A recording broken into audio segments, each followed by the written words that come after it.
Bismillahirrahmanirrahim. Kita mulakan majlis kita pada petang ini dengan membaca Ummul Kitab Al-Fatihah. A'udzu billahi minasyaitonir rajim. Bismillahirrahmanirrahim. Alhamdulillahi rabbil alamin. Ar-Rahmanir Rahim. Maliki yaumiddin. Iyyaka na'budu wa iyyaka nasta'in. Ihdinas siratal mustaqim. Siratal ladzina an'amta 'alaihim ghairil maghdubi 'alaihim waladdallin. Amin. Ilahi anta maqsudi ورضاك مطلبي أعطني محبتك ومعرفتك. السلام عليكم ورحمة الله وبركاته. Waalaikumsalam warahmatullahi wabarakatuh. Alhamdulillah, dengan izin Allah kita dipertemukan oleh Allah Subhanahu wa taala dapat berjumpa dengan orang yang selalu kita hanya tengok dalam YouTube saja. Hari ini alhamdulillah, terima kasih Abu Ya kerana sudi datang di majlis kami yang tidak seberapa ini. Saya bagi mewakili tuan rumah ni, Datuk Seri Haji Abdul Rashid bin Haji Abbas dan isteri kesayangan beliau Datin Seri Hajah Dr. Nurashbah Halim binti Yaqub Yahya Al-Haj. Dengan Al-Haj ni yang kita takut ni kan. Alhamdulillah, apapun saya tidak melengahkan masa majlis kita ini. Kita tunggu amid buh yang ranum daripada Abuya Ustaz Dr. Haji Abuya Radhi Hashim. InsyaAllah mudah-mudahan kita bawa balik dan kita sampaikan kepada ahli keluarga kita dan masyarakat kita, insyaAllah. Jadi kita mohon kepada Allah supaya Allah himpun kita di hari akhirat dalam syurga seperti mana Allah himpun kita pada petang ini, insya-Allah. Insya-Allah, Abu Ya, silakan. Tampi, okey baik. Sebelum kita dengan tawasul Tuan Haji Yunus dan juga tampi dibaca oleh Ustaz Nan kita, insya-Allah. Lepas tu baru kita pergi kepada Abu Ya Ar-Razi, insya-Allah. Ya.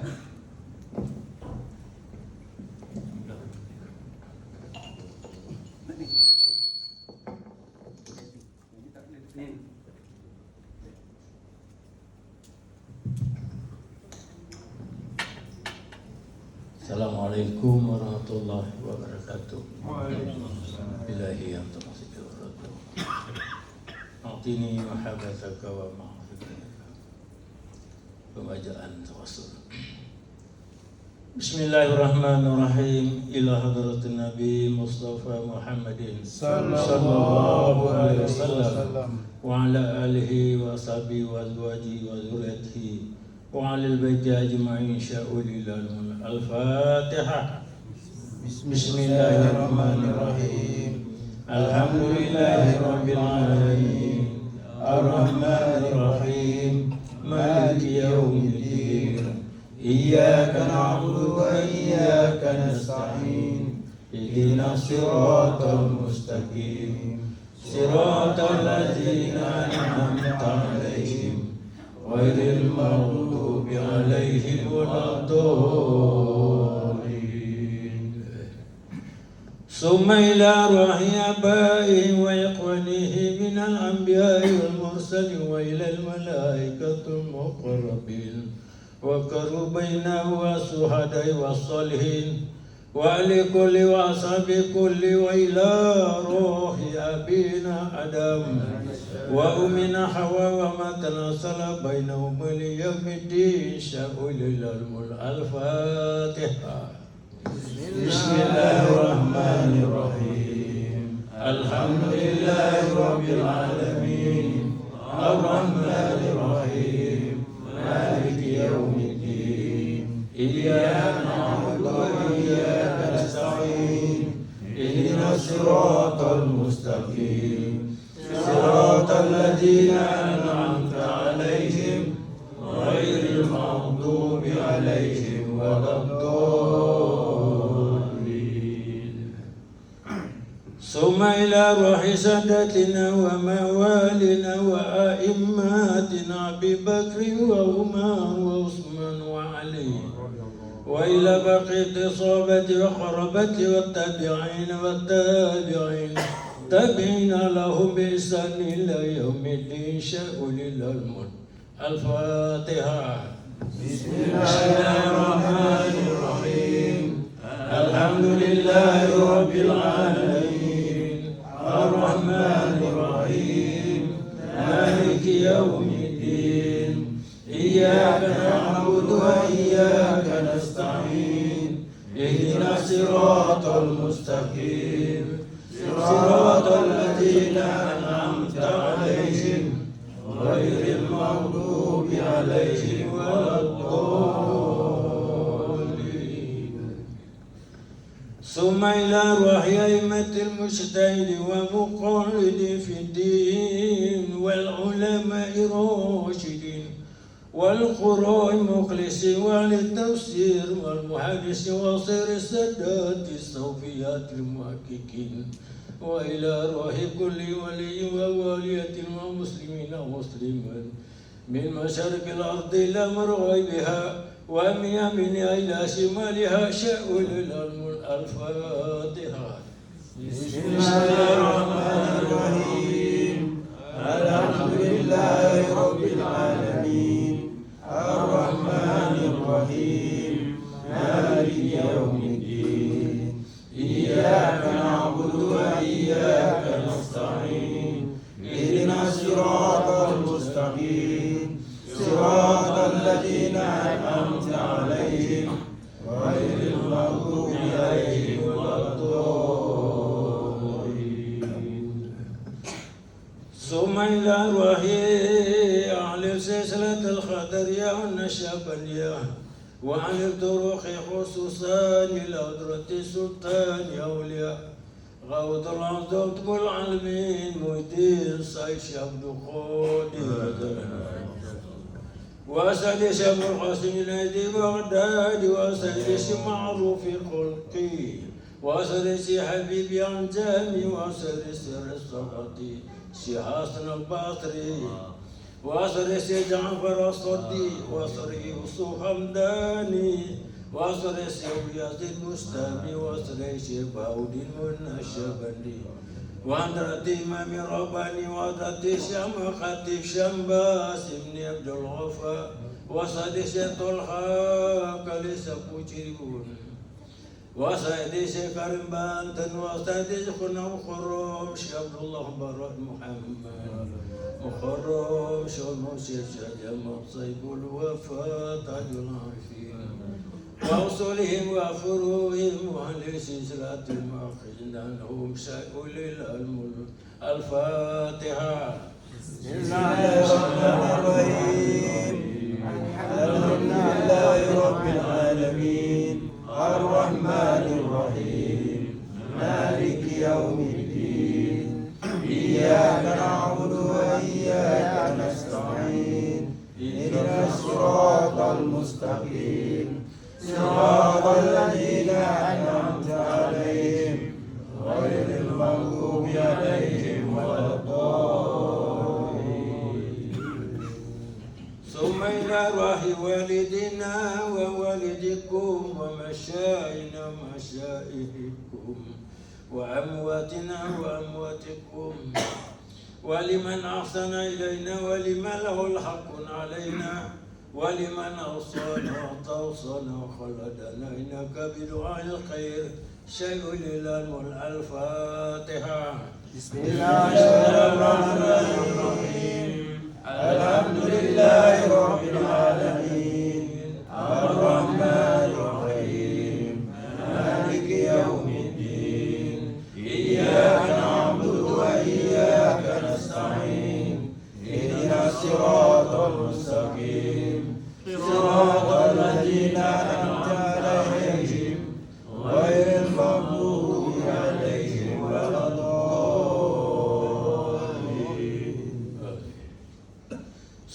إلى أرواح جميع المؤمنين والمؤمنات والمسلمين والمسلمات الأحياء منهم والأموات من مشارق الأرض إلى مغربها ومن يمينها إلى شمالها ومن خوف إلى خوف من ولد آدم على يوم القيامة شكوا لله الفاتحة.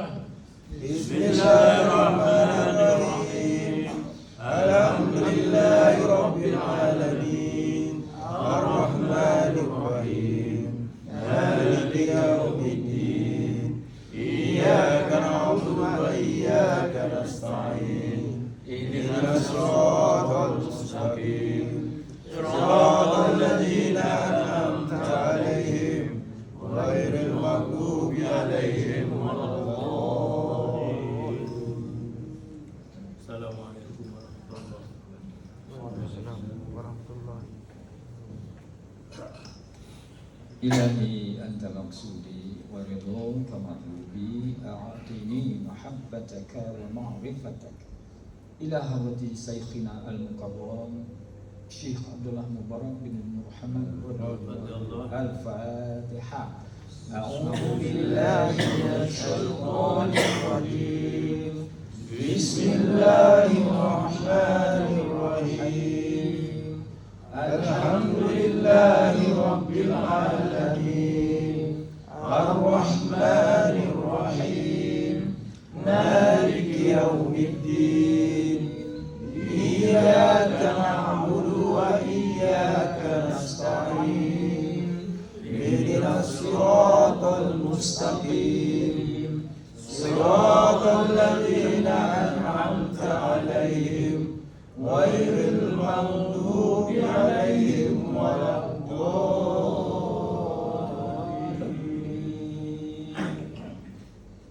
Bismillah. Tambih ini dari Syekhuna almarhum Syekh Abdullah Mubarak bin Muhammad yang bersemayam di Patapan Sulialaya, Kejambaran Rahmaniyah. Sabda beliau kepada khususnya segala murid-murid pria maupun wanita tua atau muda. Semoga ada di dalam kebahagiaan, dikurniai Allah Subhanahu wa taala kebahagiaan yang kekal dan abadi, dan semoga tak ada timbul keretakan dalam lingkungan kita sekalian. Pun pula semoga pemimpin negara bertambah kemuliaan dan keagungannya supaya dapat melindungi dan membimbing seluruh rakyat dalam keadaan aman, adil dan makmur zahir maupun batin. Pun kami tempat orang bertanya tentang Tariqat Qadariyah Naqsyabandiyah mengaturkan segala tulus ikhlas. Wasiat kepada segenap murid-murid, berhati-hatilah dalam segala hal. Jangan sampai berbuat yang bertentangan dengan peraturan agama maupun negara. Taatilah kedua-dua tadi sepantasnya. Demikianlah sikap manusia yang tetap dalam keimanan. Tegasnya dalam mewujudkan kerelaan terhadap hadrat ilahi yang membuktikan perintah dalam agama maupun negara. Insafilah hai murid-murid sekalian, janganlah terbaur oleh bujukan nafsu, terpengaruh oleh godaan syaitan. Waspadalah akan jalan penyelewengan terhadap perintah agama maupun negara, agar dapat meneliti diri kalau tertarik oleh bisikan iblis yang selalu menyelinap dalam hati sanubari semua. Lebih-lebih lagi, buktikanlah kebajikan yang timbul dari kesucian. Pertama, terhadap orang-orang yang lebih tinggi daripada kita, baik zahir maupun batin, harus kita hormati. Begitulah seharusnya hidup dalam rukun saling harga menghargai.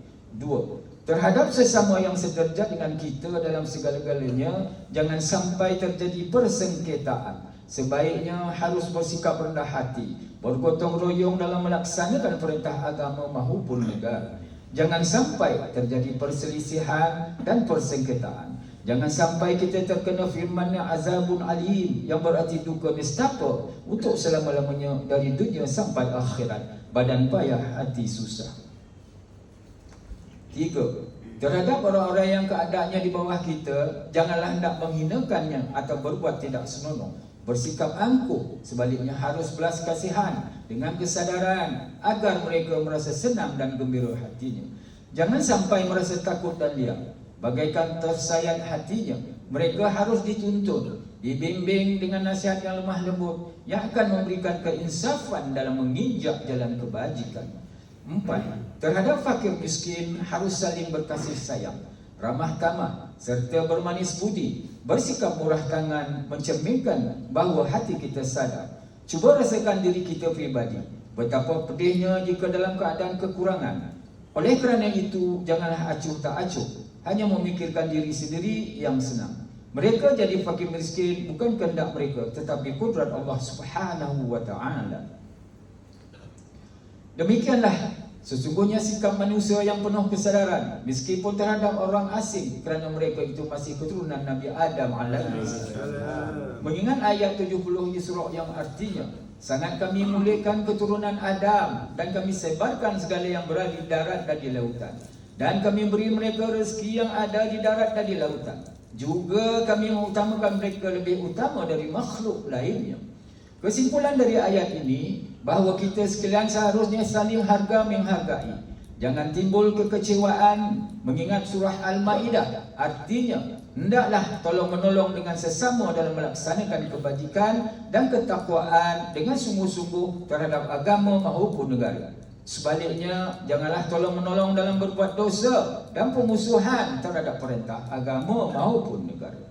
Adapun soal keagamaan, itu terserah agamanya masing-masing. Mengingat surah Al-Kafirun ayat 6, agamamu untuk kamu, agama aku untuk aku. Maksudnya, janganlah terjadi perselisihan. Wajiblah kita hidup rukun dan damai, saling menghargai, tetapi janganlah sekali-kali ikut campur. Cubalah renungkan pepatah leluhur kita, hendaklah kita bersikap budiman, tertib dan damai. Andaikan tidak demikian, pasti sesal dahulu pendapatan, sesal kemudian tidak berguna. Kerana menyebabkan penderitaan diri pribadi itu adalah akibat dari amal perbuatan diri sendiri. Dalam surah An-Nahl ayat 112 diterangkan bahawa Tuhan Yang Maha Esa telah memberikan beberapa contoh, yakni tempat maupun kampung, desa maupun negara yang dahulunya aman dan tenteram, gemah lipuh luh cenawi, namun penduduk-penduduknya mengingkari nikmat-nikmat Allah. Maka lalu berkecamuklah bencana kelaparan, penderitaan dan ketakutan yang disebabkan sikap dan perbuatan mereka sendiri.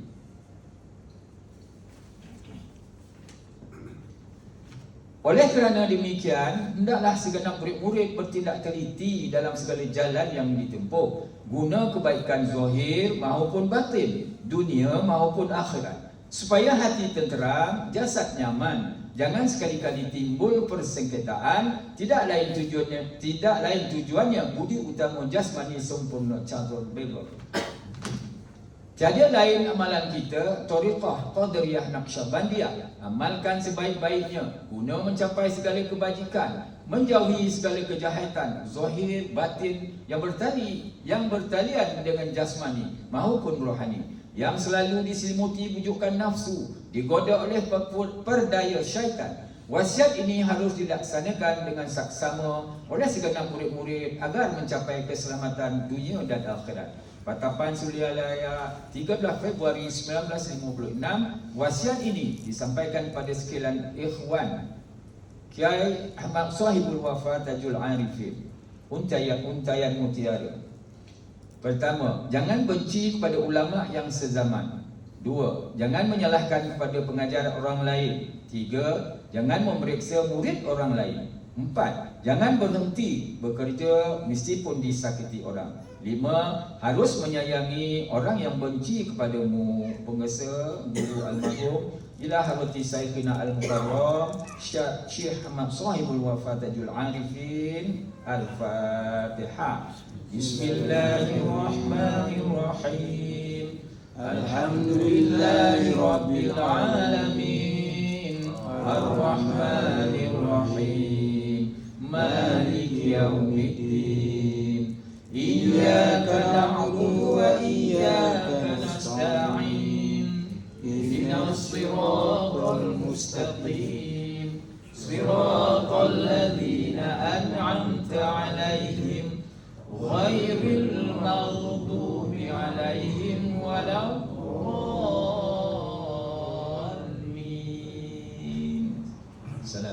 warahmatullahi wabarakatuh.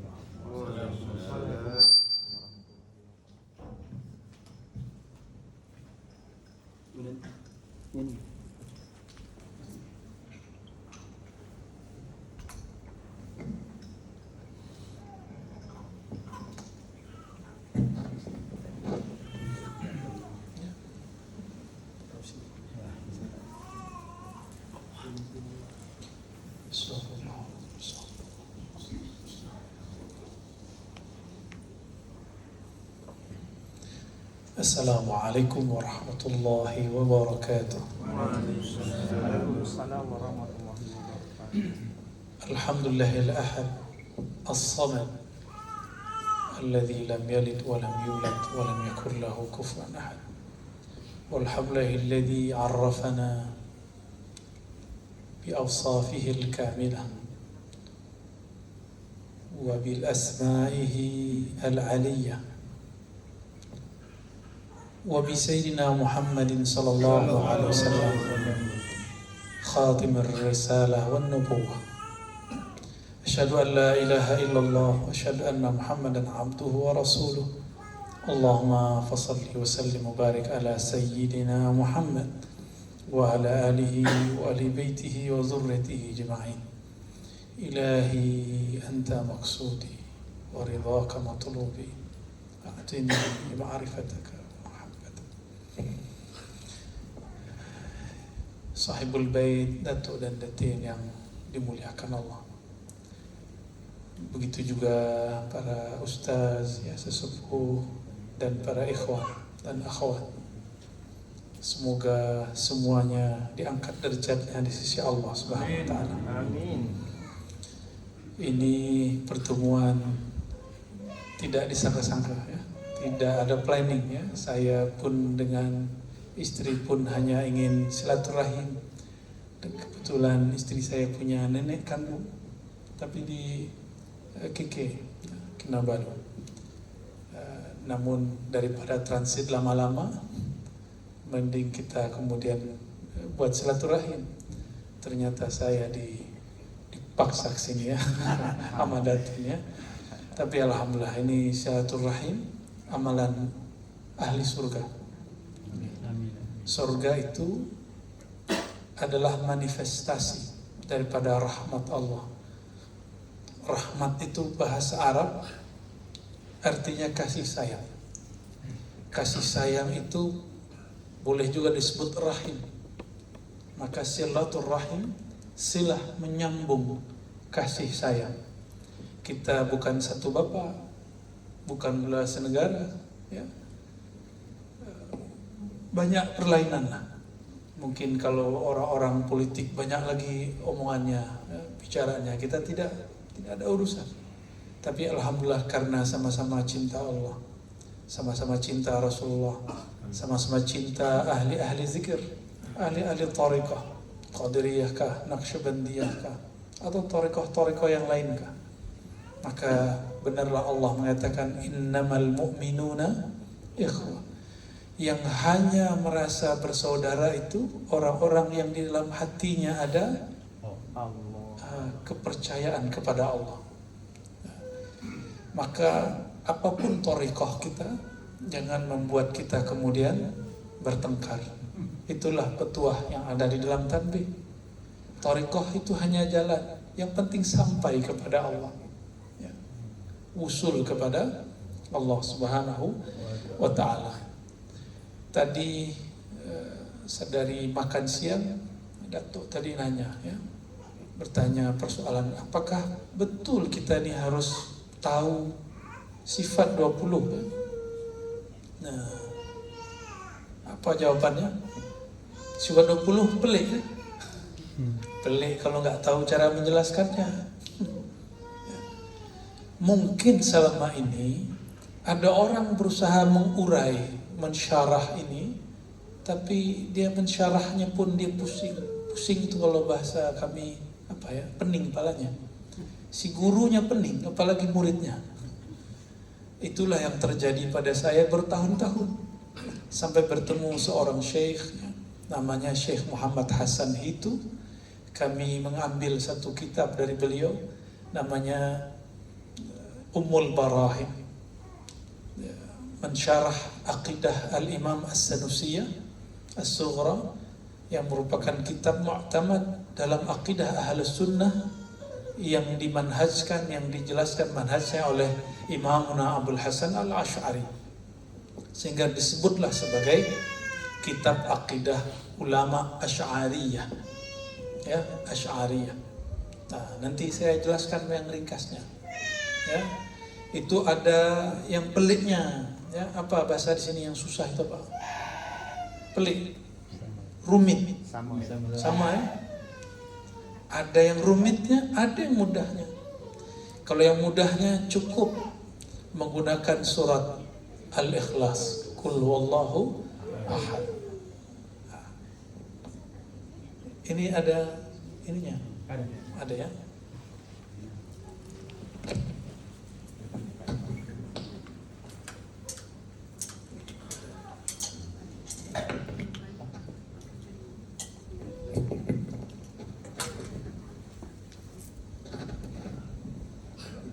Oke.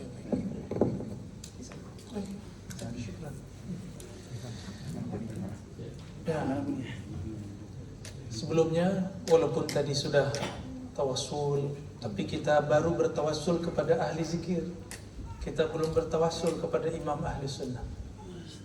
Imam kita Abul Hasan Al-Asy'ari, dan juga imam kedua Abu Mansur Al-Maturidi. Setahu saya semua mufti-mufti di negeri ini semua mengikuti akidah Asy'ariyah Maturidiyah, kecuali satu negara bagian, ya, yang tidak usah kita sebutlah. Ya, saya pun tidak tahu di sana mereka apa, karena kita belum berkenalan. Nah, ini diambil dari ayat surah Muhammad ayat 19. Fa'lam annahu la ilaha illallah. Nah, inilah dalil belajar sifat Allah. Fa'lam annahu la ilaha illallah.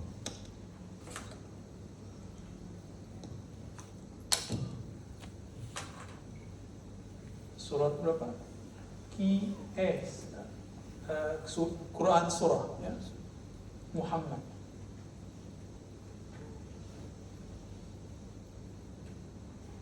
Ayat 19.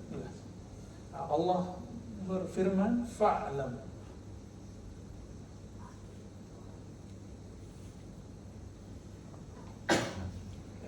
Fa'lam annahu la ilaha illallah. Nanti saya juga cerita kenapa 165. Itu udah rahasia. Ya, tidak sembarang angka itu. Ya. Ada rahasia kenapa dari Maulana Syekh Ahmad Khatib As-Sambasi. Saya sudah pernah ziarah ke ayahnya di Sambas. Sudah pernah ke Sambas? Sana lah, ya. Pontianak langsung ke Sambas, ada 2-3 jam. Annahu, bahwasannya ia, hu itu nama, kita sebut bahasa Arabnya dhamir, nama ketiga, nama ghaib, dia. Tapi dia dalam bahasa Arab itu berbeda dengan dia dalam bahasa Melayu. Kita sebut dia biasa, tapi ketika menyebut Allah dia, ini ada rahasia. Kita sebut kawan kita tidak datang sore ini, dia, berarti mata kita tidak lihat, telinga kita tidak dengar. Maka disebut dia. Jika engkau hendak mengenal dia, buanglah pandang zahirmu, buanglah pendengaran zahirmu, buanglah fikirmu kepada materi, barulah engkau berhak menyebut dia huwa. Ya. Nah, ini disebut salah satu nama daripada Allah Subhanahu wa Ta'ala, nama sir. Ini nama sirnya Allah. Ini nama Allah itu banyak, ada Asmaul Husna, ada Asma Asrar, ada Asma Af'al, ada macam-macam nama. Asmaul Husna 99. Tapi apakah Allah terbatas dengan 99? Tidak. 99 ini riwayat ahli hadis. Ternyata ahli hadis yang lain meriwayatkan lebih daripada 99. Di dalam Al-Quran lebih lagi, banyak lagi. Nah, huwa. Jadi apa makna huwa? Tidak membayangkan Allah. Nah, dalam bahasa orang-orang di university, Allah itu transcendent. Apa? Tidak boleh dibayangkan. Ya, Maha Suci. Nah, inilah makna, salah satu maknanya Subhanallah. Subhanallah bukan berarti Allah perlu disucikan. Allah butuh disucikan, perlu disucikan. Allah tidak perlu disucikan. Yang perlu disucikan pikiran kita, hati kita yang perlu disucikan. Maka sebutan Subhanallah arti lainnya adalah Maha hebat Allah. Maha suci itu terjemahan di masa tahun 1600-an. Sekarang sudah 2022. Maka terjemah ini mesti direvisi, mesti diperbaharui supaya generasi zaman ini mengerti apa makna Subhanallah yang dipahami oleh Rasulullah SAW. Jadi kalau saya mengatakan Subhanallah, ya Allah Engkau Maha hebat, bukan Maha suci yang terbayang nanti cuci pakaian, ya, bersih badan, bukan itu ya. Maka huwa, maka setelah kita zikir keras, zikir jahar, ada namanya zikir sir. Ya, zikir sir itu hu Allah atau Allahu. Ini tergantung nih wakil talqinnya mengajarkan yang mana. Hu Allah.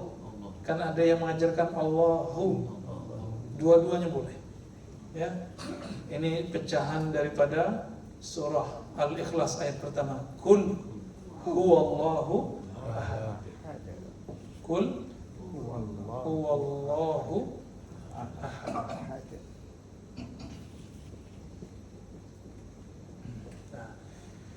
Huwallah, zikir ini disebut zikir khafi. Kenapa disebut khafi? Karena hanya kita yang mendengar, hanya diri kita yang mendengar. Adapun yang disebut jalan zikir, diambil dari pusar, dibawa ke bagian mana, itu disebut dengan garis khayali. Ya, bukan khayal bahasa kita. Khayal bahasa kita suka, bukan khayali dalam bahasa ilmu zikir itu adalah kekuatan fikiran. Seorang Nabi Muhammad SAW jika tidak mempunyai kekuatan khayali, maka ia tidak dapat menangkap wujudnya Sayyidina Jibril alaihissalam. Ya, karena beliau kekuatan khayalinya hakiki. Kalau khayali kita khayal-khayalan, mimpi-mimpian, ya, mimpi hanya sebatas khayalan. Kalau khayali yang dimaksud itu adalah kekuatan rohani. Ya. Huwallah diambil ya dari bagian pusat, ya, ditarik ke pikiran. Nah, kenapa dibawa ke bagian otak sini? Karena disinilah banyak pikiran-pikiran terhadap dunia. Inilah yang membuat seseorang tidak mampu mengingat Allah Subhanahu Wa Taala, hijab pikiran. Ini yang membuat salat tidak pernah khusyuk. Maka ahli-ahli zikir dari dahulu selalu menghujamkan kalimah itu ke pikiran sampai kepada ubun-ubun. Kenapa ubun-ubun? Nyawa keluar dari situ. Ruh kita jika nanti wafat, meninggal, keluar dari situ. Karena dulu dia pun masuk dari bagian itu. Ya. Masuk dari sini, nanti keluar juga dari situ. Ya. Hu Allah. Katakanlah hai Muhammad. Huwallah. Maka jika hendak kita ini merasakan nikmatnya zikir huwallah, haruslah mengambil sifat sang Muhammad. Ya. Jadi kalau tuan-tuan, puan-puan bertanya, kenapa nih saya tidak susah menikmati zikrullah? Karena belum mengambil sifat-sifat Muhammad. Maka tanbih, tazkirah dari para guru itu gunanya supaya kita memakaikan sifat Muhammad sallallahu alaihi wasallam. Kul, katakanlah hai Muhammad. Jika Nabi Muhammad SAW diperintah, maka kita pun diperintah. Ya. Nah, apa yang dikata huwal? Maka zikir huwallah itu zikir pembuka rohani. Tapi ujungnya apa? Dari sinilah nanti kita pecah sifat-sifat Allah. Sebelumnya mari kita baca surah Al-Fatihah untuk imam kita Abul Hasan Al-Ash'ari dan Abu Mansur Al-Maturidi dan sadatina ahli silsilatul tariqatin Naqsyabandiyah wal Qadiriyah wa jami' turuq Sufiyah. Al-Fatihah.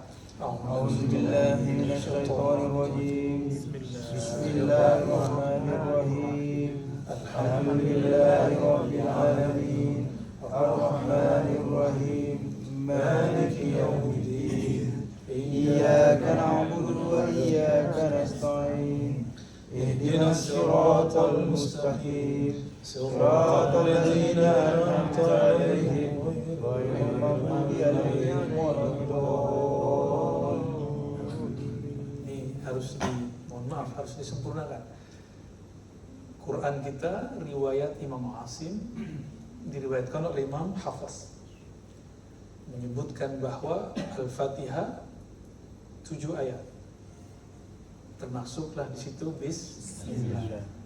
Lalu siratal ladzina an'amta alaihim itu bukan 1 ayat, dia harus disambung. Maka afdalnya nih ke depannya Ustaz, itu 1 nafas. Siratal ladzina an'amta alaihim ghairil maghdubi alaihim waladdallin. Kalau ada berkah nanti malam kita kasih ijazah Al-Fatihah 1 nafas. Amin. Dari awal Bismillah sampai akhir waladdallin, tanpa mengurangi hak-hak huruf, yaitu madnya, ya, tasydidnya tidak boleh berkurang. InsyaAllah nanti kalau malam Allah kasih kita minhah rohaniah, keberkahan rohani. InsyaAllah ya. Biar nanti kalau tawassul 1 nafas itu akan memperkuat rohani. Jika ingin mendapatkan 1 rahasia surat, bacalah 1 nafas. Dan selalu kita baca 1 ayat 1 nafas, benar? Coba baca ayat 2 nafas. Bismillah. Bisa? Selalu 1 nafas. Bismillahirrahmanirrahim. Apalagi jika digabung 7 ayat. Ini diriwayatkan oleh imam-imam ahli zikir, ahli sufi dari masa ke masa. Siapa tahu malam ini tuan-tuan puan-puan beruntung ya. InsyaAllah. Kita kembali ya. Fa'alam annahu la ilaha illallah. Jadi dia, kenapa zikir menyebut dia ini spesial? Karena huwa ini adalah pembuka daripada ilmu ma'rifatullah. Awwaluddin ma'rifatullah. Ini bukan hadis, ingat. Ini PR saya, bukan bahasa di sini. Pekerjaan homework. Homework kita, tugas saya, tugas kawan-kawan saya para ulama. Ya, untuk meluruskan, karena kebanyakan ahli thariqah tidak belajar hadis secara mendalam, sehingga yang bukan hadis disebut hadis.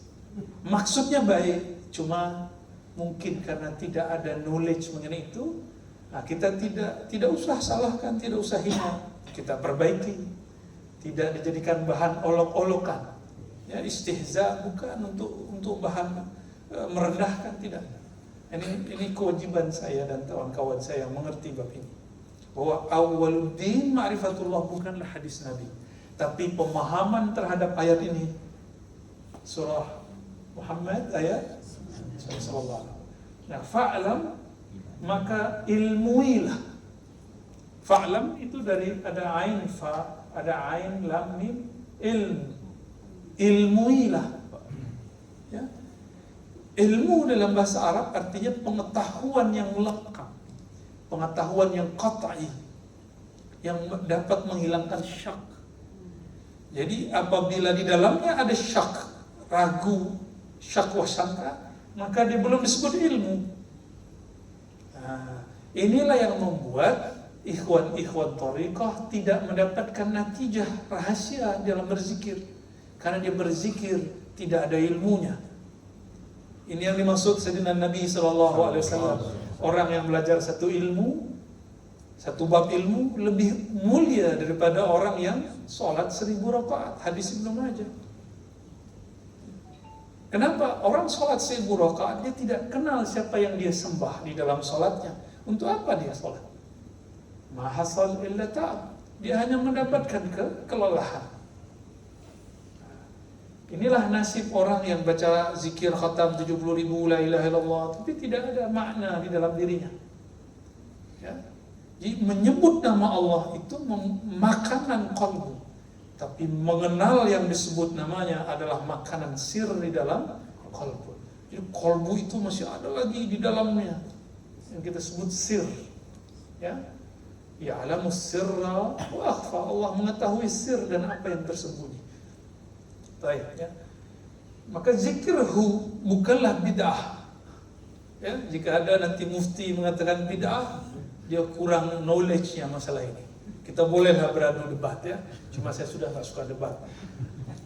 Ya. Syekh Ali Mahrus punya kitab Al-Ibda' fi Madar al-Ibtida' menjelaskan dua aliran. Di masa dahulu ada namanya Ibnu Taimiyah rahmatullah alaih yang kemudian jadi panduan ikutan kuduahnya orang-orang Wahabiyah. Tidak masalah, kita tidak pernah benci Wahabi. Cuma kita mengatakan kita berbeda dengan Wahabi. Ya. Cara pemahaman beda, ya banyaklah hal yang berbeda. Ibn Taimiyah mengatakan zikir dengan tidak sempurna. Dia harus kalimat sempurna. Dia Allah, Huwallahu ahad, baru jadi zikir. Enggak, bagi kita tidak. Huwa itu salah satu nama. Siapa yang mengatakannya? Imam-imam besar kita dari dulu. Ya, ada satu kitab judulnya Usuluddin, kitab Ahlus Sunnah. Kitab Usuluddin ditulis oleh Imam Al-Baghdadi. Ya. Sebelum Imam Syahrastani. Beliau menyebutkan huwa ismun min asma'illahi tabaraka ta'ala. Nama dari nama-nama Allah. Ya.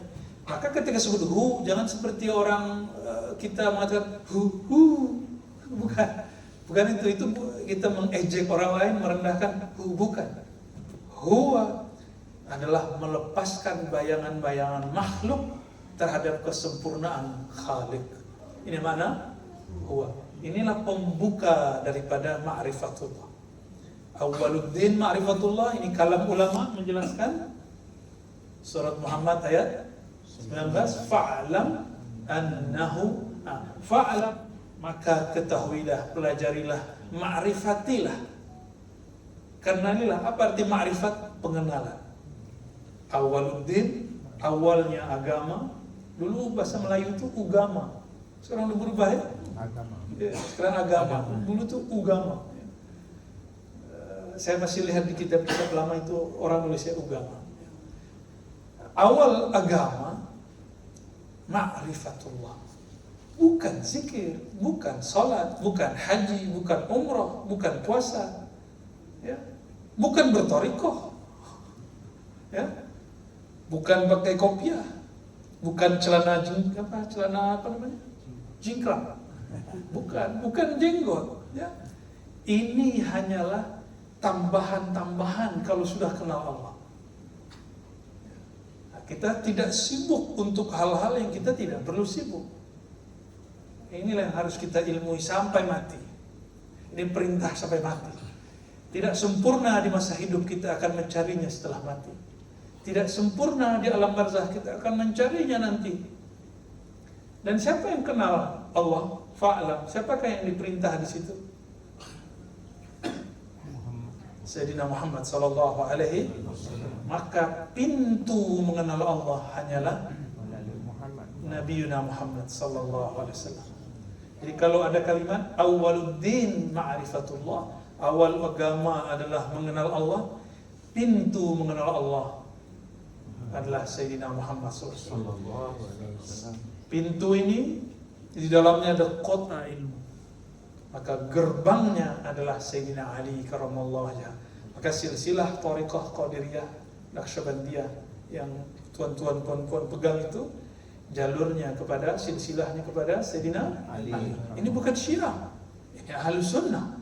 Membenci Sayyidina Ali itu disebut nasibah. Ada Rafidah, ada nasibah. Ini dua hal yang beda. Rafidah membenci sahabat-sahabat Nabi. Kalau nasibah membenci ahlu bait Nabi. Kalau ahlu sunnah tidak Rafidah, tidak nasibah. Kita di tengah-tengah itu. Insyaallah. Ya. Maka semua thariqah selain thariqah Naqsyabandiyah mempunyai dua silsilah. Satu Sayyidina Abu Bakar, yang kedua Sayyidina Ali. Selebihnya semua thariqah melalui Sayyidina Ali. Inilah makna ana madinatul ilmi wa aliyun babuha. Aku adalah kota ilmu, Sayyidina Ali lah pintunya. Ya. Bahkan semua mazhab di dalam Islam itu terhubung kepada Sayyidina Ali. Semua mazhab fiqh, mazhab hadis, semua terhubung dengan Sayyidina Ali. Baik. Fa'alam annahu la ilaha illallah. Huwa ini hurufnya asalnya adalah hu tanpa waw. Jadi waw ini sebenarnya tidak ada. Dia tambahan. Ya. Asalnya seperti ini. Hu. Ya. Lalu dalam perkembangan bahasa, perkembangan penulisan, rasamkah, maka huwa menjadi salah satu bagian dari huwa. Ya. Maka orang dulu berzikir hu atau hu, maka wawnya diwakafkan. Ya, wawnya diwakafkan. Huwa ini dalam ilmu huruf hisabul jumal nilainya 11. Jadi nanti kalau mau zikir khafi pakai hu Allah, lakukan hu-nya 11. Lafaz Allah alif lam lam ha ini nilainya sekitar 66. Lebih kurang. La ilaha illallah. Ini boleh dihapus? 165. Ya. Jika dulu pernah belajar sandi, tahu sandi? Itu huruf, tapi huruf itu ada nilai angka. Simbol-simbol. Atas tak ya? Itu dosa. Jadi la ilaha illallah ini lam ditambah alif, ditambah alif lagi, lam ha, alif lam lam ha. Ini setelah dihitung semua 165. Maka orang-orang yang membacanya 165 insya Allah akan menghasilkan tauhid di dalam kalbunya secara kuat, secara lebih dahsyat. Ya. Namun ini bukan angka mati, boleh kurang boleh lebih. Namun dianjurkan, disunnahkan bagi ikhwan 165. Dan 165 ini bagian daripada katsira. Ya allazina amanu dzkurullaha dzikran katsira. Wahai orang beriman, zikirlah sebanyak banyak. Nah, sebelum ini 165-nya disebut hisabul jumal. Nanti sudah ada di Play Store, download hisabul jumal. Tulis la ilaha illallah, nanti keluar angkanya 165. Ya, insyaallah. Oke. Baik. Nah, saya kembali ke sini. Apabila hendak kenal Allah, ulama-ulama kita dahulu merumuskannya dengan rumusan yang seharusnya menurut saya itu mudah. 20 sifat itu mudah, karena sifat Allah tiada batas, lalu dijadikan 20 itu berarti sudah sangat mudah. Lalu apa persoalannya? Orang yang menjelaskannya mungkin tidak menguasainya. Sehingga guru itu jika di dalam kepalanya ada cahaya, maka yang diajarkan cahaya turun cahaya ke muridnya. Jika di kepalanya pusing, sakit kepala, bingung, syak, maka dia akan menularkan syak kepada muridnya.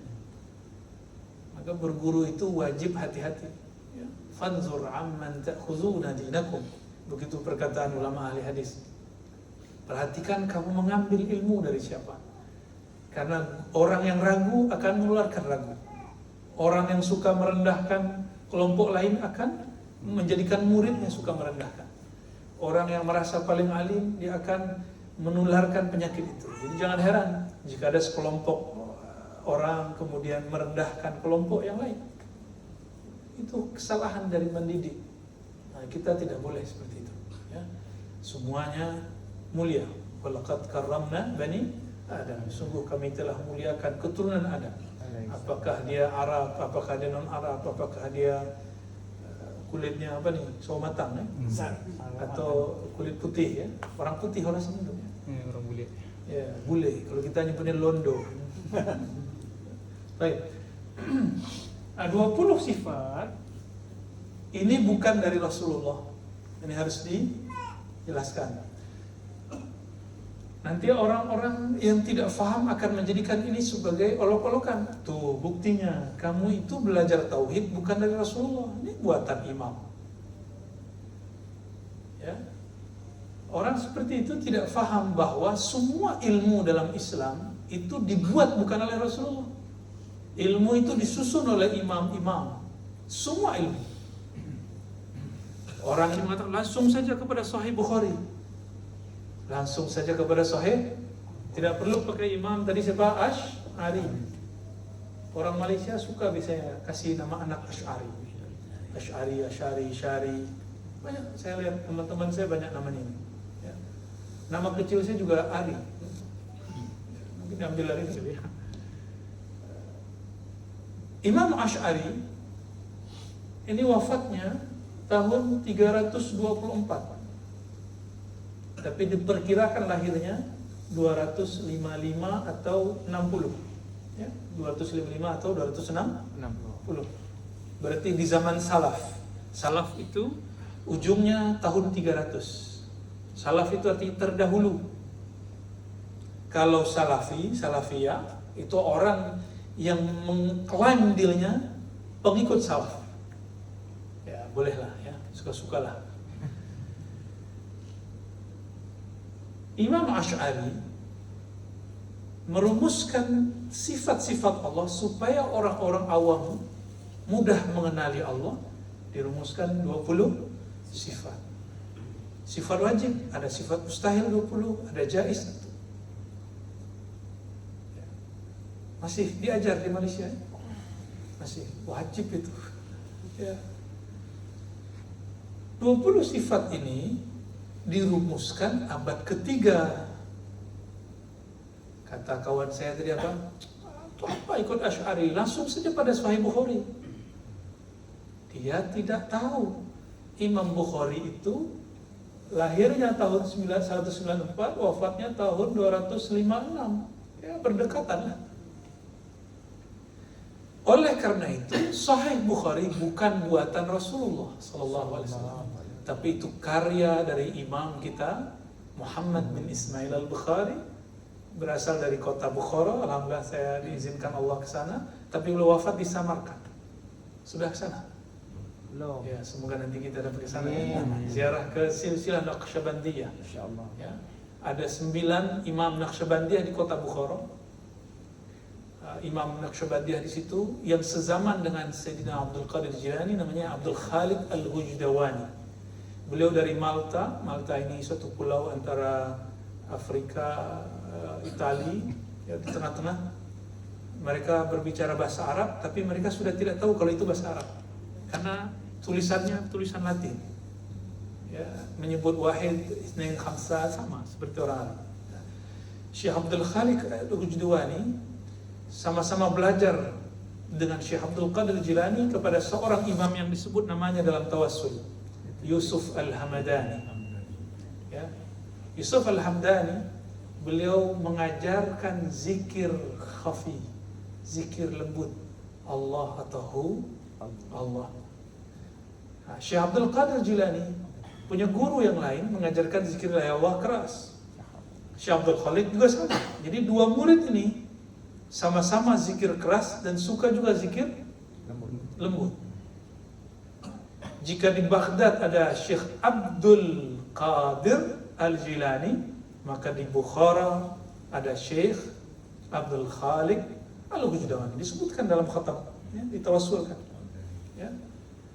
Nah, dua imam ini mengajarkan zikir keras, zikir lembut.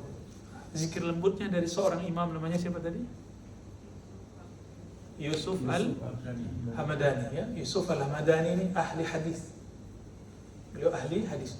Yusuf Al-Hamadani adalah sahabat dari Imam Abu Hamid Al-Ghazali. Kitab Ghazali. Imam Ghazali dan Yusuf Al-Hamadani berguru kepada Imam Abu Ali Al-Farmadi. Ada dalam tawassul? Ada. Ya. Saya sebut lagi, tambahin nanti ya. Balanya. Tapi setiap menyebut nama orang-orang soleh, rahmat turun. Kita tambah cinta ya. Walaupun berat, ini nama susah sekali diulang ya. Tapi ada perasaan nikmat menyebut nama-nama ulama-ulama itu. Nah, ilmu di dalam kolbu mereka ini. Dari Syekh Abdul Qadir muncullah nama Thariqah Qadiriyah untuk menerapkan ajaran sifat 20. Sedangkan di Bukhara ada Syekh Abdul Khaliq Al-Judwani, dan nama Thariqahnya belum muncul, namanya baru disebut Thariqah Taifuriyah atau Wujdawaniyah. Belum disebut. Nama Naqsyabandiyah baru masyhur di abad ke-8 Hijriah. Ya. Baru masyhur belakangan. Nah, inilah alasannya kenapa Syekh Ahmad Khatib Sambas menggabungkan semula. Seperti dahulu kala disebut Qadiriyah. Oh, jangan ditanya, di masanya beliau dikritik banyak orang. Yo, kenapa kamu coba campur-campur Naqsyabandiyah sama Qadiriyah? Itu dikritik ya. Jadi sebenarnya apabila kita sudah mempunyai otoritas, kemampuan untuk menggabungkan satu ilmu, kita boleh gabung. Tapi kalau nggak sanggup, ikut saja imam yang sanggup. Ini ada orang yang merasa sanggup padahal dia belum sanggup, merasa hebat padahal dia belum hebat. Nah, baik. Jadi kembali ke Imam Asy'ari. Imam Asy'ari ini ternyata juga berguru kepada Imam Sufi, namanya Al-Junaid Al-Baghdadi. Ada dalam silsilah? Ada dalam silsilah. Maka Imam Asy'ari merumuskan kaidah-kaidah ilmu ma'rifatullah berkesesuaian dengan apa yang diperlukan oleh ahli-ahli zikir di masa mendatang. Muncullah kalimat awaluddin ma'rifatullah. Ya. Nah, mengenal Allah itu boleh lagi dihapus? Ini boleh semua dihapus. Mengenal Allah itu atau disebut ma'rifatullah banyak jalannya. Banyak jalannya. Banyak juga metode-metodenya, teori-teorinya. Nah, kita mau kasih dulu apa dasarnya supaya nanti masuk kepada teori yang mudah. Ya. Maka 20 sifat bukanlah ilmu yang suci, boleh kita revisi juga kalau berani. Nah, saya tidak revisi, saya biarkan begitu, tapi kita berikan opsi yang lain. Opsi yang lain ada yang lebih mudah. Nah, nanti kita buka ya. Ma'rifatullah. Saya tulis M ya. Ma'rifatullah itu ada dua cara para ulama. Ada mereka yang melakukan yang kita sebut riyadhah. Apa arti riyadhah? Latihan yang berulang-ulang. Itu arti riyadhah. Latihan yang ini mengamalkan satu hadis riwayat Imam Abu Nu'aim, man amila bima alima allamallahu ilman ma la ya'lam.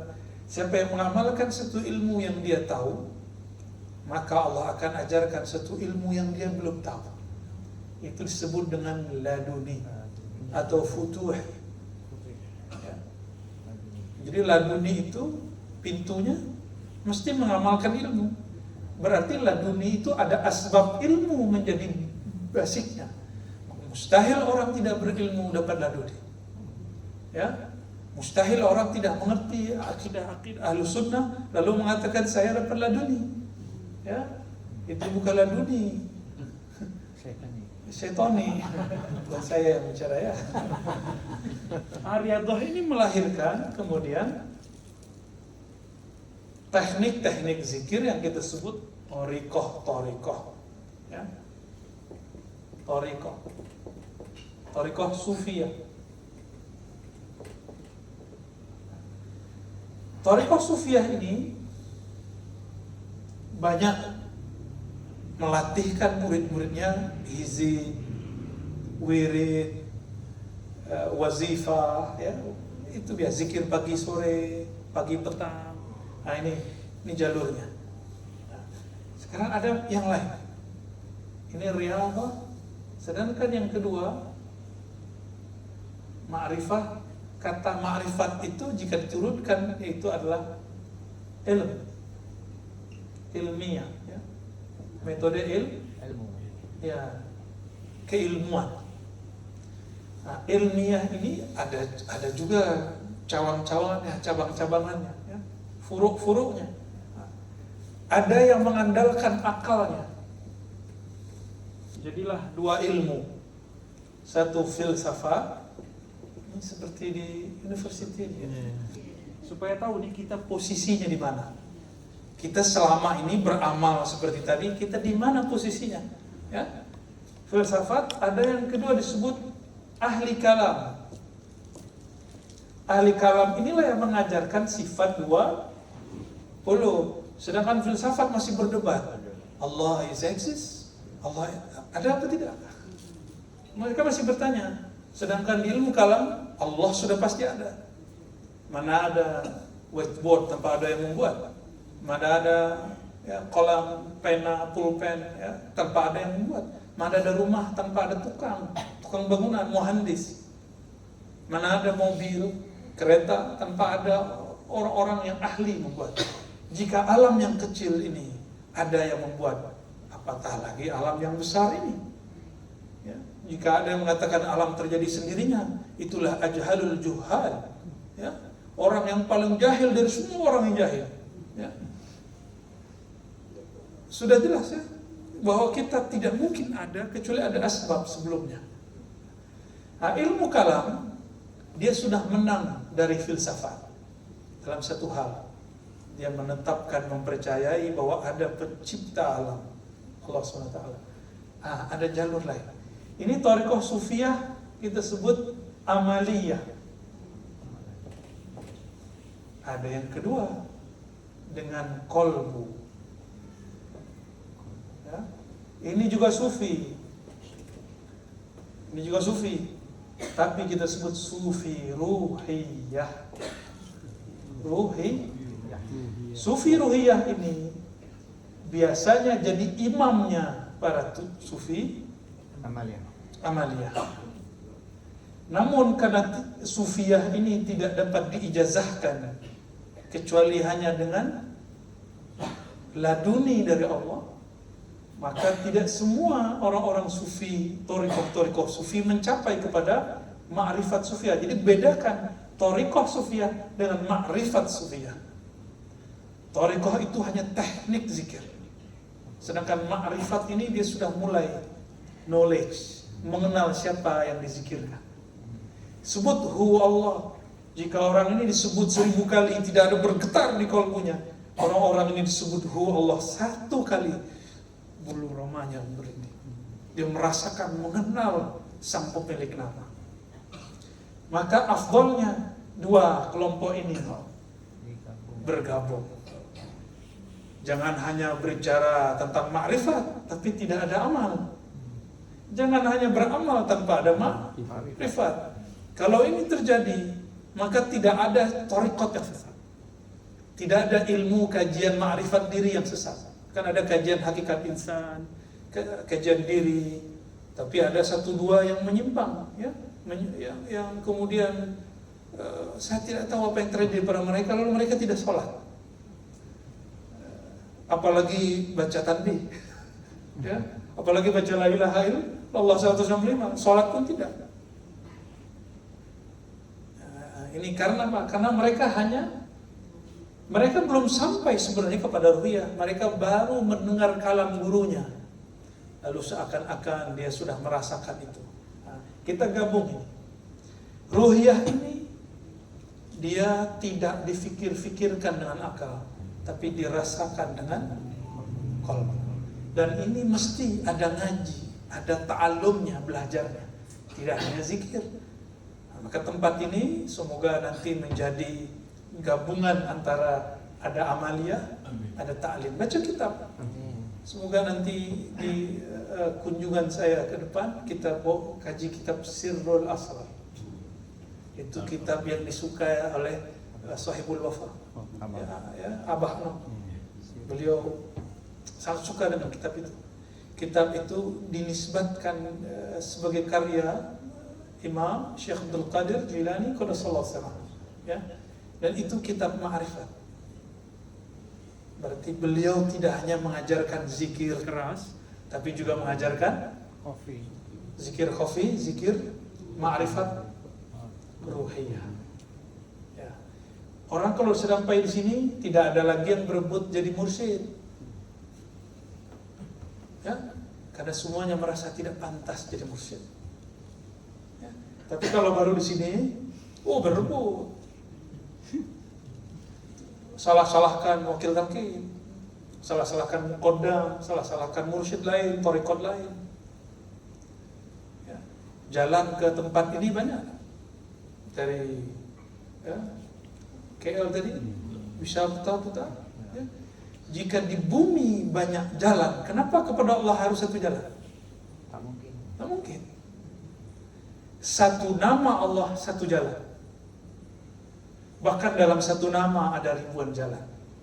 Ada orang baca nama Allah, zikirnya keras, itu satu jalan. Ada yang zikir lembut, nama yang dibaca sama, berarti sudah dua jalan.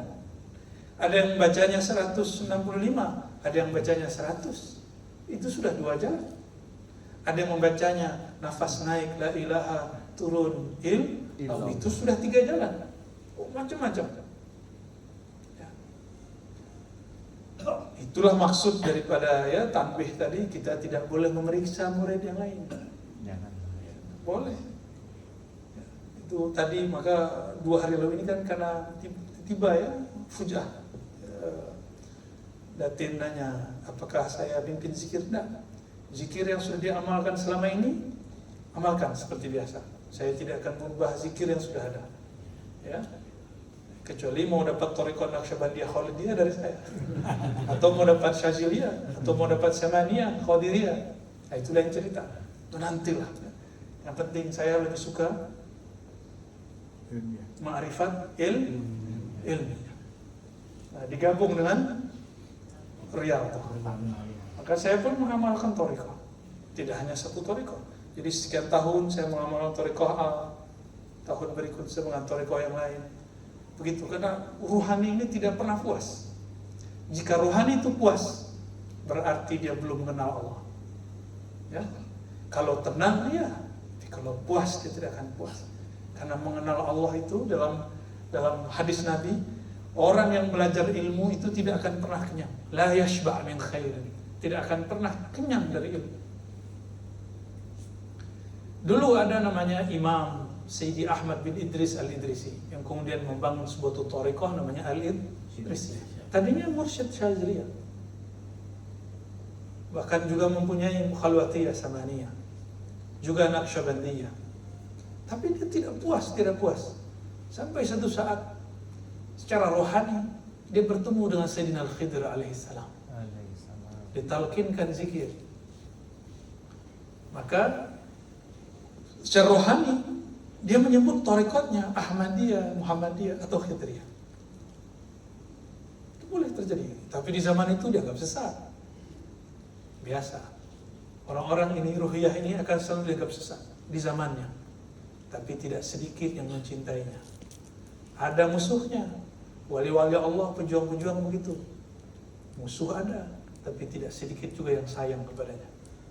Jadi jangan heran kalau ada seorang ahli zikir, pasti dianggap sesat di zamannya. Dulu Abah Ano di zamannya itu diejek oleh tempat-tempat yang di kota, di daerah Tasik itu. Kenapa? Allah itu kan maha mendengar. Kenapa kau teriak-teriak? Allah tidak tuli. Ya Allah tidak tuli, yang tuli kau ya. Kita yang tuli, bukan Allah yang tuli. Kalau Allah maha mendengar, Allah maha dekat. Ada orang tanya, kenapa tawassul? Allah kan, kita bisa langsung kepada Allah. Allah maha dekat. Allah maha dekat, tapi kau tidak merasa dekat kepada Allah Subhanahu wa ta'ala. Maka tawassul itu adalah menumbuhkan rasa dekat. Itu hakikat tawassul. Menumbuhkan rasa dekat. Semakin kuat tawassulnya, maka semakin kuat rasa kesadaran bahwa dia dekat. Nah ini kita, ini orang-orang kampus, orang-orang university ya. Ya, jurusan saya waktu saya masih S1 ya. Saya dulu ngambil Aqidah wa Falsafah. Ya, dulu kita bacalah kitab-kitab Aristoteles, Aflatun, ya, Socrates. Kita juga baca buku-buku Abu Nasr Al-Farabi, ada Ibn Sina, kitab Al-Qanun, ada kitab Syifa. Saya kira dulu Syifa itu isinya pengobatan, ternyata bukan. Macam-macam. Lalu kemudian saya tertarik belajar Imam Ghazali. Jadi di tahun kedua saya mempelajari kitab-kitab Imam Ghazali. Di tahun ketiga saya mendalami Ibn Arabi. Di tahun keempat alhamdulillah selesai. Lanjut, kemudian saya mempelajari sufi-sufi di negeri ini. Lewat manuskrip, tulisan-tulisan lama masih di tangan. Kita masuk keluar masuk library setahun lebih. Hasillah kemudian satu buku Aqidah Sufi di Nusantara, termasuk Malaysia, termasuk Daud Fatani di Patani, ya, termasuk ulama-ulama di negeri ini. Nah, apa yang saya temukan? Ternyata ulama-ulama kita di Nusantara, mereka sudah menggabungkan ruhiyah dengan amaliyah. Nah, ini posisi kita sebelum masuk ke sifat Allah. Mungkin nanti malam lihat sifat Allah ya. Yang sabar ya. Jadi sifat 20 itu makanannya ahli kalam. Kita tidak sanggup mikirin semua 20. Oh tenang, ya, ada cara mudah. Banyak jalan menuju Roma. Kalau ke Roma aja banyak jalan, apalagi kepada Allah Subhanahu wa ta'ala. Allah dapat dikenal di semua sisi, di semua segi. Tenang aja. Sangat-sangat mudah. Mengenal Allah itu lebih mudah dari mengenali seorang wali. Mengenali seorang wali, dia makan seperti kita makan. Dia butuh duit seperti kita butuh duit. Dia menikah seperti kita. Dia berdosa seperti kita berdosa. Ada yang nggak berdosa di sini? Semua kita berdosa. Saya pun berdosa. Semua kita berdosa. Maka jika ada di antara kita ini jadi wali Allah, orang tak percaya. Wah, masa dia wali? Mana mungkin dia wali? Dia kan makan seperti saya. Dia dulu teman saya. Dulu main pasir bersama saya, berenang di sungai bersama saya. Ya, dulu kami ngambil jambu biji orang. Minta. Ya, nggak minta ya. Kita sulit untuk menerima ada wali di sekitar kita. Ini yang dikatakan oleh Imam Ibn Athaillah dari kitab Hikam. Nah, maka nanti saya kasih kesempatan, tinggal pilih mau kaji hikam atau sirrul asrar. Nanti untuk kenal Allahnya malam ini, next time kita buka kitab sirrul insyaallah. Di situ ada rahasia kenapa mesti bertalqin, kenapa mesti la ilaha illallah, supaya nanti kita berpulang. Nah, itu bahasanya di kitab itu.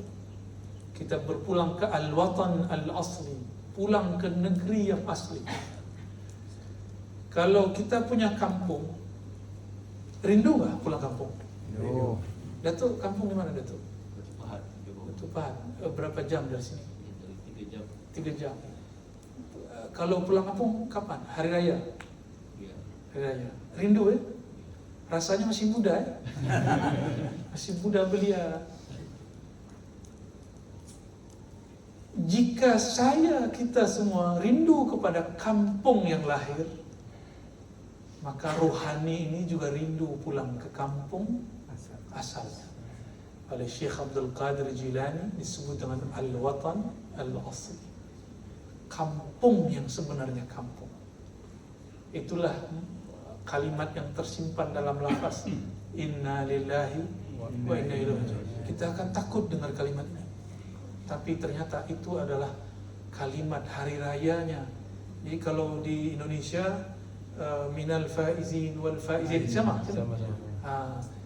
Itu kalimat lafaz yang disebutkan pas hari raya. Hari rayanya rohani ketika dia mengatakan inna lillahi wa inna ilaihi. Bahagianya ribuan kali lipat daripada orang pulang kampung lalu dia mengatakan minal faizin wal faizin. Tenang ya. Kita kalau lama ada pulang kampung lalu teringat kampung, nangis kan? Ingat orang tua, ayah, bunda, nangis. Sama. Nama-nama Allah ini akan membuka kenangan rohani kepada pertemuan dahulu dengan Allah Subhanahu wa taala. Itulah yang membuat sebagian ikhwan-ikhwan kalau zikrullah dia nangis. Dia juga bingung kenapa saya bisa nangis. Kenapa saya nangis? Kenapa saya kemudian menjadi apa bahasanya cengeng apa? Sedih. Kenapa? Itu bukan kesedihan. Itu adalah kenangan rohani.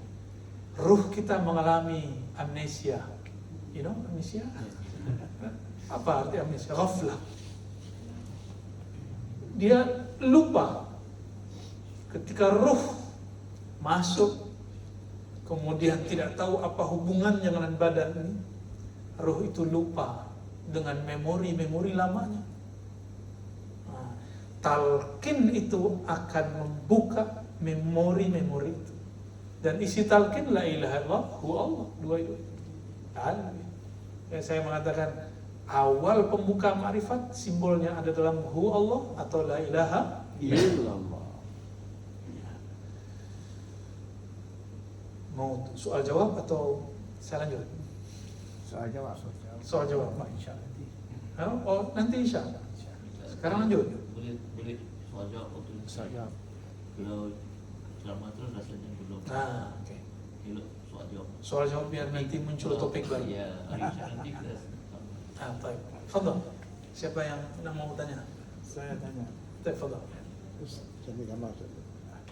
Baik, fadhal. Silakan. Halal.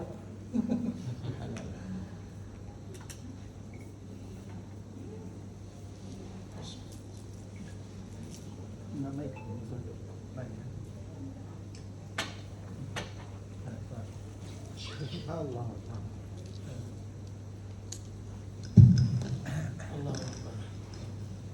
Pertanyaan saya adalah Nama Tuan. nama saya Asgad bin Suud. Tuan Asad. Ya. Pertanyaan saya adalah orang-orang yang telah ditalqin baru mengamalkan seketika gitu, tak apa-apa. Lepas itu dia meninggal. Apakah kerugian Kalau meninggalkan. besok dia meninggal? Letak diamalkan. Dah separuh jalan dia tinggalkan gitu. Ya. Orang yang sudah beroleh talqin sama dengan orang yang sudah dapat ilmu lalu tidak mengamalkan ilmu. Kalau kita hendak menikmati buah padi, kita tanamlah padi. Tapi padinya tidak dirawat. Kalaupun berbuah, buahnya hampa. Ya. Sama.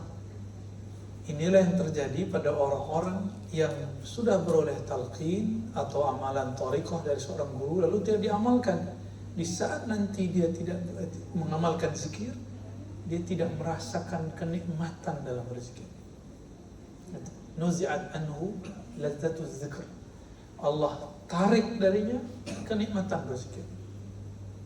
Nikmat berzikir itu bukanlah kemudian orang itu hilang. Ada yang begitu. Saya sedari kecil dulu mengamalkan thariqah samaniyah qadiriyah khalwatiyah, ada qadiriyahnya. Amalannya hampir sama dengan TKN. Hampir sama. Dulu waktu kita zikir Allah la ilaha illallah, itu saya hilang. Tapi itu tidak dapat diulang lagi. Ya. Namun sampai hari ini setiap membaca la ilaha itu ada lazah, kenikmatan yang saya tidak boleh cerita. Ya. Nikmatnya bukan main. Namun kenapa ada orang meninggalkan? Barangkali ada satu persoalan, satu permasalahan. Manusia itu mempunyai karakter namanya bosan. Malal bahasa Arabnya. Sama ya, bosan. Jenuh. Oleh karena itu Allah Subhanahu wa taala memberikan menu-menu zikir itu banyak. Mohon difahami, zikir-zikir yang diajarkan oleh imam-imam Thariqah Naqsyabandiyah, Qadiriyah, Idrisiyah, Syadziliyah bukanlah untuk membatasi zikir. Itu hanya contoh berzikir. Supaya murid terkait dengan nama Allah, maka dibuatlah wazifah. Dari mana saya tahu ini? Dari kitab Imam Al-Ghazali, Ihya Ulumuddin. Beliau mengatakan, zikir pagi sore sekian kali, baca ini baca itu untuk murid yang kalbunya belum jinak, belum betul-betul mengenal akan Allah Subhanahu wa taala.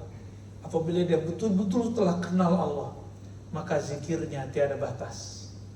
Dia tidak wajib lagi melakukan wazifah pagi sore ba'da sholat. Tidak. Kenapa? Satu nafasnya zikrullah. Inilah kenapa tidak dianjurkan, tidak diperkenankan bagi seorang murid pemula sering-sering atau terlalu dekat dengan wali-wali atau syekh-syekh mursyid. Karena syekh mursyid ini sudah usul kepada Allah, dia sudah santai. Dia tetap mengamalkan syariat, namun dia tidak perlu lagi zikir keras-keras. Karena kalbunya sudah senantiasa mengenal Allah Subhanahu wa ta'ala. Inilah yang dikatakan oleh imam-imam Abu Yazid, Imam Junaid, imam-imam terdahulu. Apa kata dia? Jika murid-murid pemula melihat kita hari ini, la kafaru, tentu mereka akan kafir. Ya? Kenapa? Atau tazandaku, mereka akan zindik. Oh, orang kalau sudah usul tidak perlu lagi sholat sunat. Ya? Orang kalau sudah usul tidak perlu zikir thariqat. Itu pemahaman dia. Si murid jika salah, faham. Tidak usah jauh-jauh. Tadi sholat khusyuk kan? Insyaallah enggak yakin ya. Ya, berarti wazifah harus diamalkan. Ya. Ada sholat pagi sore, khatam, harus rutin. Kalbunya belum jinak. Namun Allah memberikan pilihan-pilihan lain. Ini yang disebut dalam kitab Al-Hikam, ya. Tanawwu'at al-a'mal. Kenapa amalan zikir itu beragam-ragam? Karena manusia itu suka bosan, suka jenuh. Maka diberilah zikir yang lain. Ada zikir subhanallah bihamdi subhanallahil azim.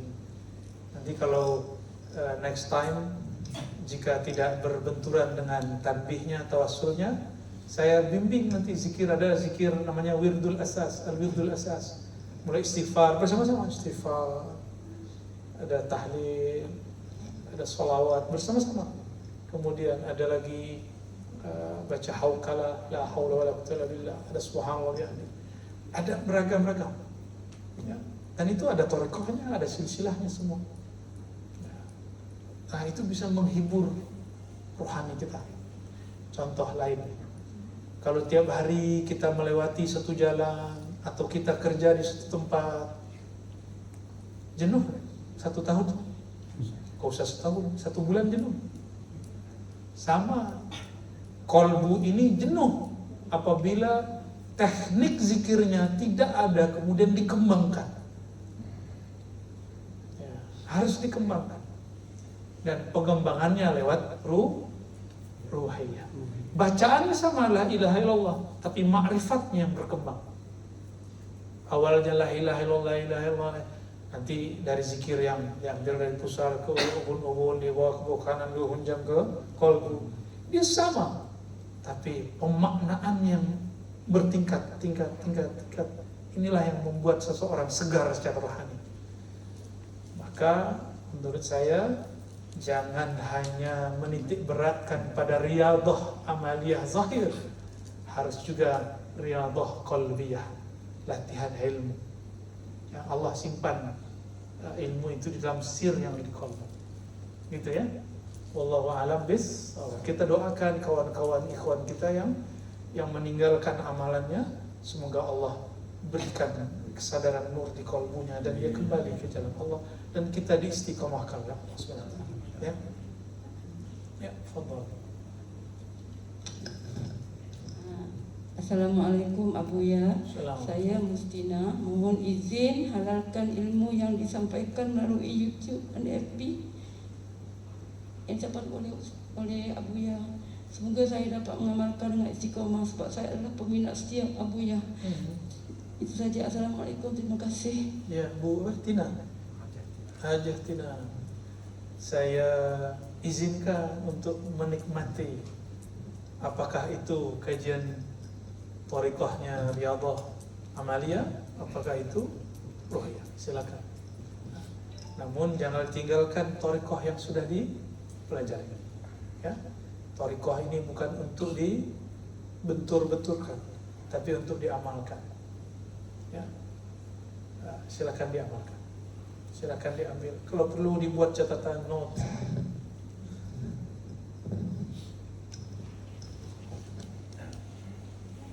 Lagi.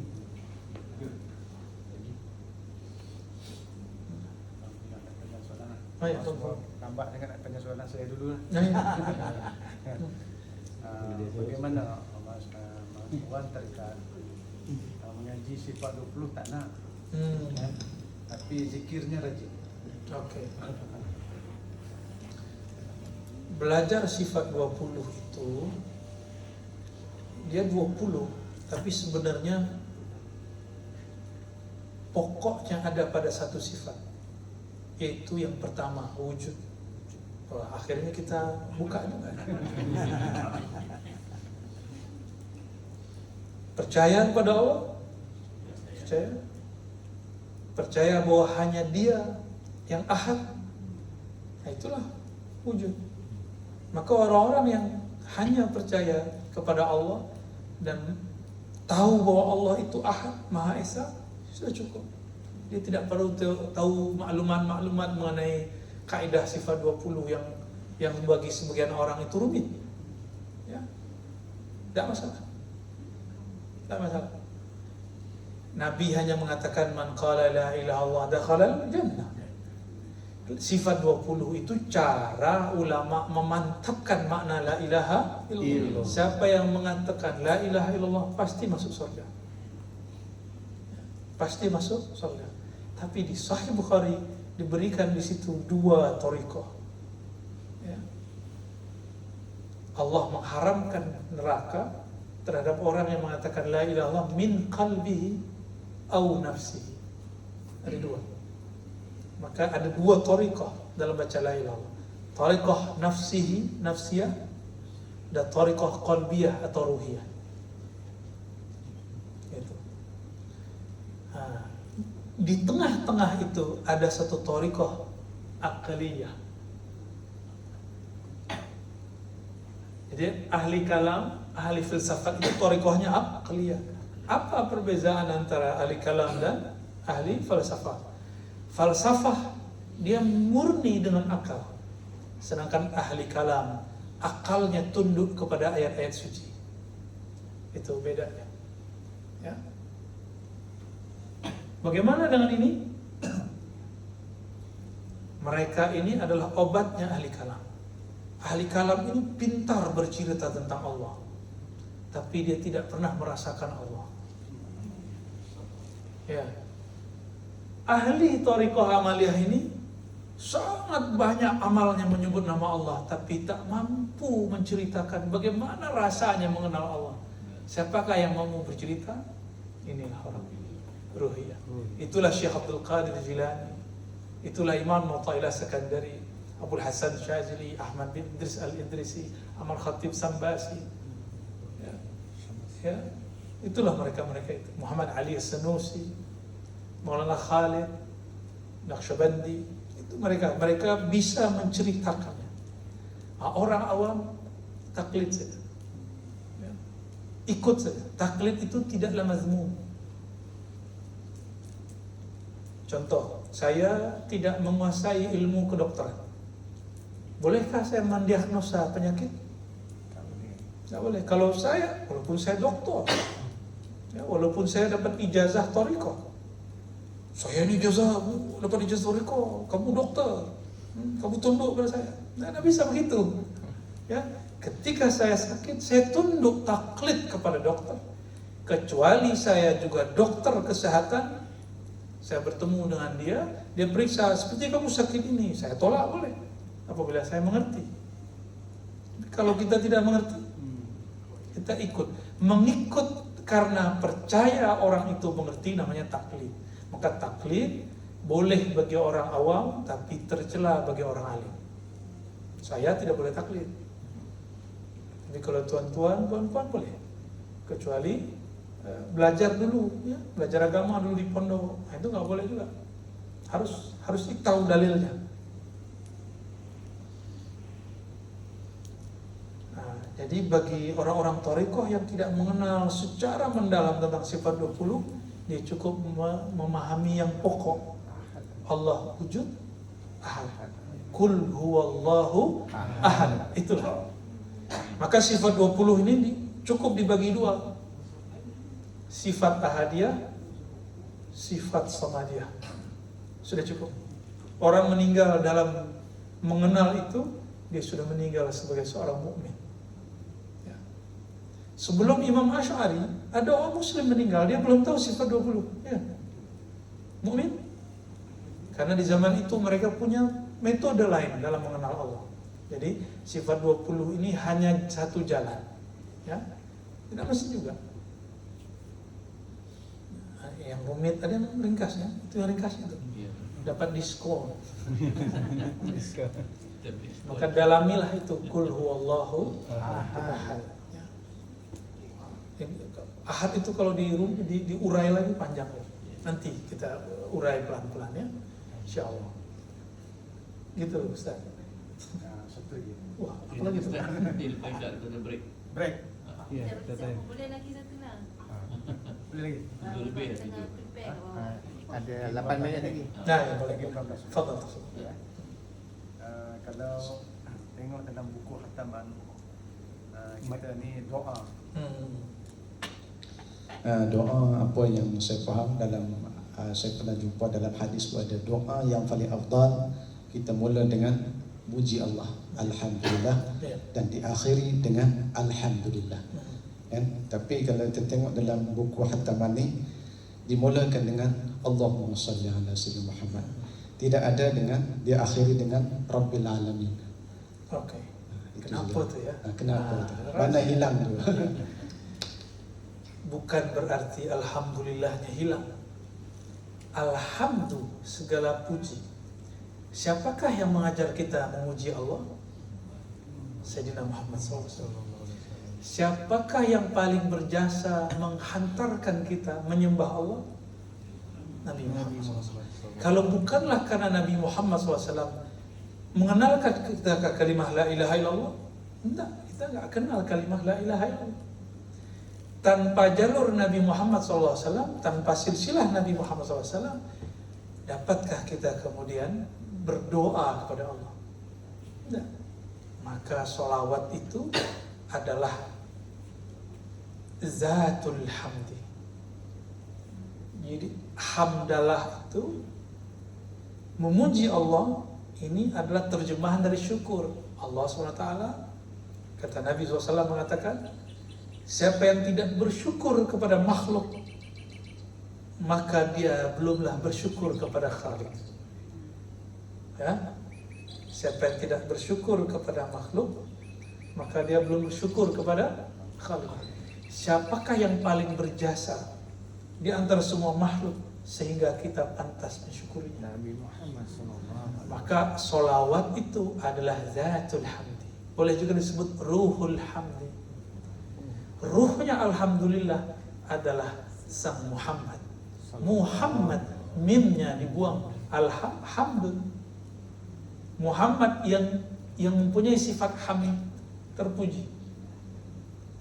Allahumma salli ala Sayyidina Muhammad. Itu adalah uraian daripada alhamdulillahi rabbil alamin.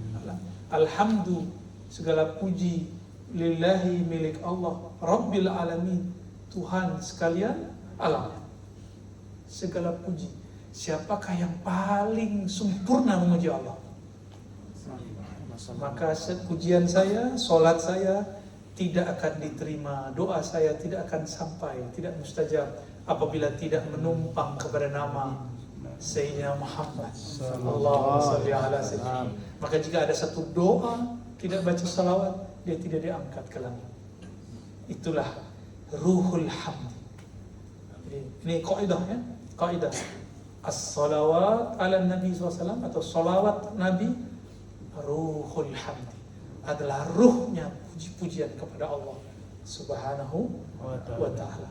Semoga kita menjadi orang yang cinta salawat. Amin. Ya. Tutup salawat dulu. Fadhil. Ya, bisa kata salawat ya. Allahumma salli ala Nabi Hashimi Muhammadin wa ala alihi wa sallim tasliman. Allahumma salli ala Nabi Hashimi Muhammadin wa